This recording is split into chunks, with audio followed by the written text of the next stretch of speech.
Hey there, multi-prep teachers. You know how professional development never seems to quite get to what we need? It's like, great idea, but how do I make this work when I have 3+ preps to juggle? That's exactly why I created the Simplify Your Preps Collective. It's a free Facebook group built just for teachers like you, where we share tips, resources, and real talk about making multi-prep teaching less overwhelming and more doable. Sound like your kind of space? Head to kristenmasick.com/collective and join us today. Let's simplify together. As a multi-prep elective teacher, I had some semester classes. So what that meant was that they were semester-based. They were not a year long. And sometimes you can repeat from first semester to second semester, which is something you seldom may be able to do as a multi-prep teacher. But one of the downsides is really wrapping up and buttoning up and finishing up everything at the semester. And currently, our district switched a couple of years ago, which is actually much better. But they switched to having the semester end prior to the holiday break. So today we're going to be talking about how to simplify your assessing of those multi-prep projects. Welcome to the Secondary Teacher Podcast, the podcast for middle and high school teachers juggling multiple preps to get the strategies to reduce overwhelm so that you don't have to choose between being an effective teacher and prioritizing important relationships. I'm your host, Kristen Masick, a 10-year high school engineering teacher, former middle school assistant principal, and teacher coach. Every week, we will discuss strategies, systems, and time-saving tips to help you not only survive but thrive as a multiple prep teacher. The topic that I want to dive more into when it comes to simplifying your multi-prep projects is going to be how can you repurpose and reuse from one prep to another. As you are creating things, especially as you're creating things with your AI as your teaching assistant, kind of take a step back. It's really easy for you to just look at each prep separately and build out a bunch of things for each prep. You would have these rubrics for first period, and you would have them all align with all of the standards and strands, and they would be beautiful.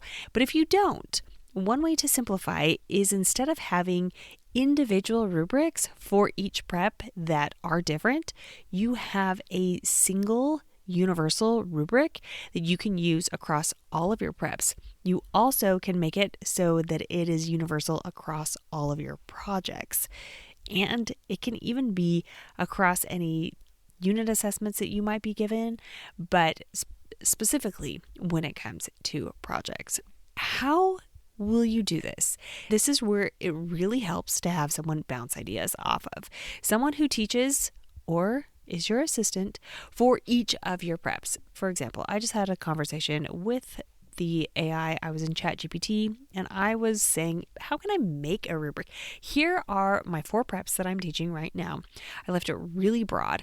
And then my favorite thing to now add in each of my prompts is to ask some clarifying questions. So I'm asking the AI to ask me a clarifying question or two, and it actually has really helped deepen my brainstorming. Some of the things that it came up with is it was asking me about my rubric. So it wanted to know whether or not I wanted it to be about creativity or problem solving or teamwork.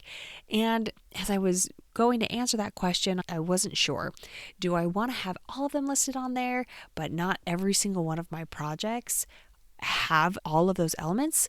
Then what I came up with is, well, what if I had like a checkbox next to each one of those categories? I can still use that universal rubric and have 5 or 6 main categories, but we could literally just put a check mark in the box that I'm going to be grading, which is also amazing because maybe you don't have to grade the entire thing, or at least look at every single one of those elements of every single project.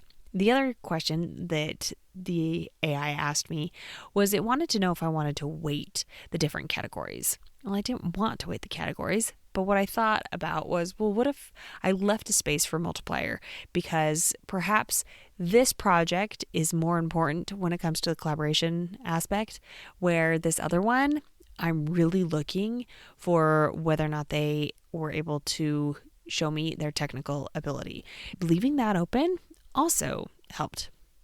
I further went on and I was asking the GPT, I was like, hey, I'm wondering, I would love students to use this. What are some ways that I can have students self-assess? And it gave me a bunch of suggestions.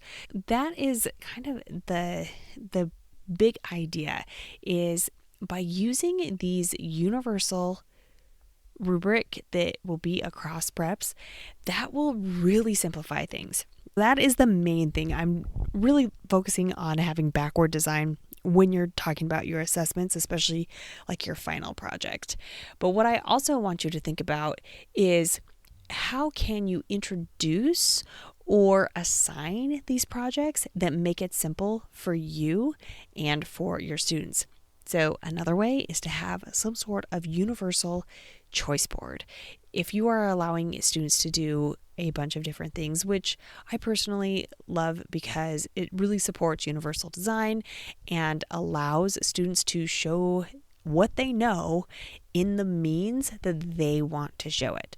I have been really good about, when I'm making my choice boards, I do not want to read essays or reports, but that's another thing that you can brainstorm with and try to figure out, okay, what are some things that I might have students want to use, or some just different media or medium to show what they know. But you can use, once again, that same thing every single time. And you could put parameters on it so that with the choice board, you could say, you can't use something that you've done in the past, or you could just let it go. If they want to make a video every single time showing what they know, maybe just let them do that. But then pair that up with your universal rubric that not only gives them information, but also gives you information and helps grade. Now, the key when it comes to using anything, this is any project, any rubric, any assessment. The moment that I started creating my own exemplars was the moment my students started turning in better work.